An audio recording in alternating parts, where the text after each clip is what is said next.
Kaunseling merupakan satu konsep perkhidmatan pertolongan berasaskan kepada pengabdian diri kepada Allah Subhanahu Wa Taala serta berpandukan kepada Al-Quran dan As-Sunnah. Kedua-dua sumber ini merupakan petunjuk abadi, penyembuh dan rahmat daripada Allah kepada seluruh umat manusia.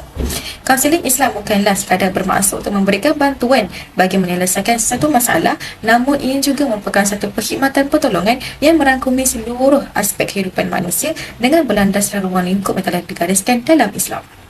Pendekatan kaunseling Islam dilihat lebih menyeluruh mencakupi keperluan manusia.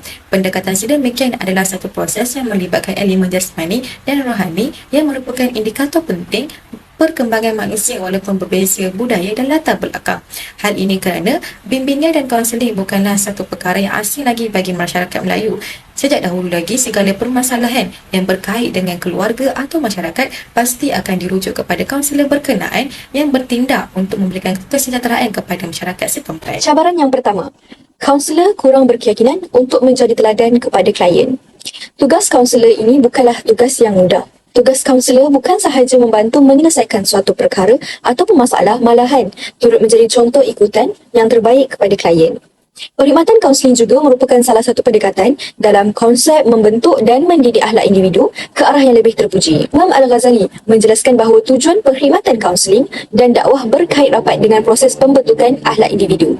Kebanyakan kaunselor menjadi kurang berkeyakinan sebab kurangnya ilmu pengetahuan tentang agama Islam ataupun kurangnya penghayatan serta amalan Islam yang diamalkan. Seorang Muslim yang berakhlak mulia itu lebih memberi impak dalam dakwahnya berbanding seorang Muslim yang pandai bercakap tetapi tiada nilai akhlak yang baik dalam peribadinya.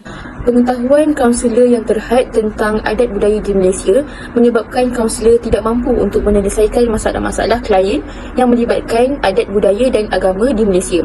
Secara lazimnya adalah sangat mustahak kepada para kaunselor untuk memahami sesuatu budaya itu terlebih dahulu sebelum menyelesaikan isu-isu yang melibatkan tentang sidang budaya, kaum atau agama.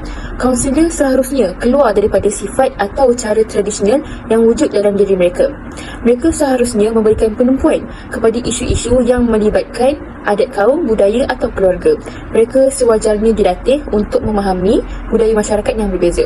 Selain itu, kaunseling silang agama juga merupakan satu perkara yang perlu dititik beratkan oleh seseorang kaunselor itu supaya sensitiviti agama dapat dijaga dengan baik. Kerana sesi kaunseling adalah terbuka kepada segenap lapisan masyarakat tanpa mengenal latar belakang agama. Tidak dinafikan, terdapat juga kaunselor yang ingin mengaplikasikan kaunseling Islam, akan tetapi mereka menyedari kelemahan diri mereka dalam menguasai ilmu-ilmu berkaitan Islam. Kaunselor tidak mempunyai kefahaman yang cukup tentang ajaran Islam mungkin sukar untuk memberikan bimbingan yang relevan dengan nilai amalan dari perspektif agama Islam. Penting bagi seorang kaunselor untuk peka terhadap konteks budaya dan agama di sekeliling individu Muslim. Kekurangan pengetahuan dan kefahaman dalam hal ini boleh menghalang keupayaan kaunselor untuk membentuk hubungan empati dan memahami isu budaya dan agama yang boleh menjejaskan klien. Kurangnya pengetahuan tentang ajaran Islam dalam kalangan kaunselor boleh menyebabkan timbulnya prasangka atau stereotip yang tidak tepat terhadap klien Muslim. Prasangka ini boleh menjejaskan hubungan kaunseling dan membuatkan klien berasa tidak dihargai atau tidak difahami. Sesetengah kaunselor terlalu fanatik dengan barat. Hal ini mengakibatkan kurangnya pendekatan kaunseling Islam dalam sesi kaunseling. Memang tak dapat dinafikan beberapa teori barat boleh dipraktikkan dalam sesi kaunseling, namun menjadi masalah apabila langsung tiada pendekatan Islam yang diamalkan dan akhirnya pendekatan sesi kaunseling tidak memberikan natijah yang baik. Matlamat akhir sesi kaunseling adalah mengkehendaki klien memahami hubungan dengan Allah, hubungan dengan makhluk-makhluk ciptaan Allah, tujuan hidup dunia dan matlamat akhir hidup ini. Kaunseling Islam menekankan 4 perkara penting iaitu pembangunan roh, akal, hati dan perimbangan nafsu. Setiap teori mempunyai perbezaan penggunaan mengikut matlamat yang diinginkan. Tidak boleh terlalu fanatik dalam mengamalkan sesuatu teori. Kaunselor perlu menerapkan prinsip kaunseling Islam dalam diri agar tidak menjadikan matlamat akhir sesi kaunseling tersesat jauh daripada apa yang digariskan oleh agama Islam. Usaha untuk memperkasakan kaunseling Islam haruslah dipertingkatkan. Masyarakat sangat kehausan satu bentuk intervensi yang menyeluruh serta bersesuaian dengan budaya setempat bagi mendepani pelbagai isu semasa yang semakin kronik.